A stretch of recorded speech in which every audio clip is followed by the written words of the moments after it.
Hello viewers, अस्सलाम वालेकुम। मैं हूं Ali and welcome to my channel Sonika expert. Again एक क्वेश्चन बेस्ड वीडियो लेकर आ रहा हूं मैं। मेरे एक भाई ने सवाल पूछा कि एक माशे की कीमत कैसे निकालते हैं, और फिर क्वेश्चन पूछा कि एक रत्ती की प्राइस कैसे निकालते हैं, 10 तोले में कितने ग्राम होते हैं और 10 तोले में कितने माशे होते हैं। तो इन तमाम सवालों का जवाब जानने से पहले काइंडली अगर आप मेरे चैनल को सब्सक्राइब नहीं किया तो प्लीज़ सब्सक्राइब कर दें और बेल आइकन ज़रूर दबाएं ताकि आपको नेक्स्ट वीडियो की नोटिफिकेशन मिले, और वीडियो को लाइक ज़रूर कीजिएगा।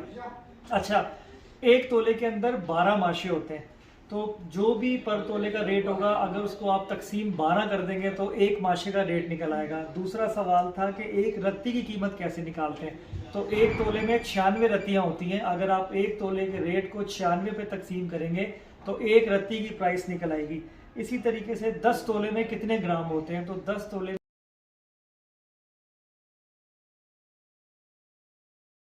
और 10 तोले में कितने माशे होते हैं, तो देखें एक तोले में 12 माशे होते हैं, तो सीधा सा हिसाब है कि 10 तोले में 120 माशे होते हैं। तो उम्मीद है कि आपको समझ में आ गया होगा।